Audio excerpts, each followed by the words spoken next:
नमस्कार दोस्तों, स्वागत है समाचार कैरी हिंदी न्यूज चैनल में। और आज हम चर्चा कर रहे हैं हरियाणा प्रदेश की राजनीति की और हरियाणा के पश्चिमी हिस्से में राजस्थान की सीमा से लगे क्षेत्र की। जी हां, इसमें आखिरी गांव चौटाला, जिसकी सियासत में अलग पहचान है।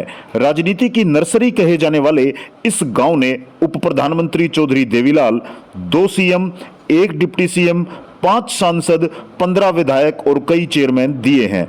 आज भी 2 राजनीतिक दल और 5 विधायक यहीं के हैं।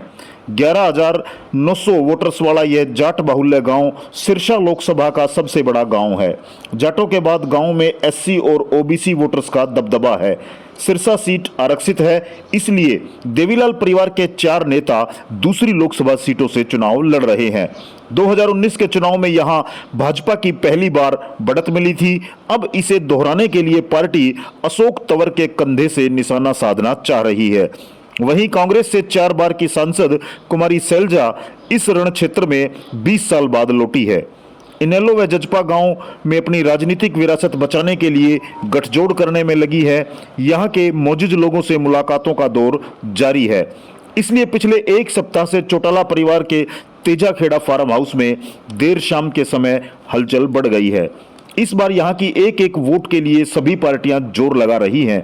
यहां नशा और रोजगार बड़े मुद्दे हैं। ग्रामीण कहते हैं कि राजस्थान और पंजाब नजदीक है, इसलिए गांव नशा तस्करी का रूट बन गया है। पुलिस बड़े तस्करों पर सख्त कार्रवाई नहीं कर पा रही है। वहीं नौकरी के लिए युवा खूब तैयारी कर रहे हैं, पर मिल बहुत कम रही है।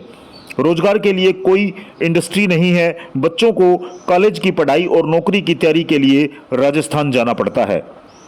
अभी यहाँ राजनीतिक माहौल ठंडा है। यहाँ के लोग कहते हैं कि देवीलाल उप प्रधानमंत्री रहते हुए भी सिक्योरिटी छोड़कर पंचायतों चौपालों में लोगों से मिलते और समस्याओं का समाधान करते थे। अब परिवार का गांव से जुड़ाव कम हो रहा है। किसी एक की बात करते हैं तो दूसरा नाराज हो जाता है, इसलिए बस सब ठीक ठाक है। बाकी हाल तो ताऊ देवीलाल पार्क के भी खराब हैं। इस बातचीत में ग्रामीणों का इशारा इसी ओर है कि सभी के कार्यक्रमों में जाएंगे, लेकिन वोट उसी को देंगे जो देश और गांव का भला करेगा। गांव के लोगों का यह भी कहना है कि अमृतसर जामनगर एक्सप्रेस वे गांव के 2 तरफ से छूकर निकला है। बसें गांव में स्टैंड पर नहीं आती और हाईवे पार करने में जिंदगी का रिस्क बन जाता है। लोगों का कहना है कि जिला सतर का दूसरा अस्पताल है, लेकिन इलाज के लिए राजस्थान जाना पड़ता है।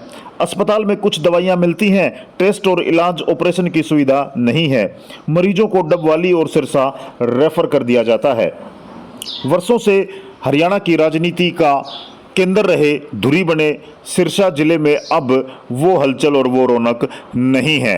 क्या सिरसा की जनता अब उदासीन हो चुकी है और राजनीतिक बदलाव चाहती है? वर्षों से जो पहचान सिरसा की एक राजनीतिक दल के प्रति आस्था थी, क्या अब वो बदलने जा रही है? इन सब सवालों को लेकर के तय करेगा लोकसभा चुनाव में किस पार्टी की तरफ सिरसा जिले के मतदाता रुख करते हैं। क्या रहता है, कांग्रेस, भाजपा या कोई और?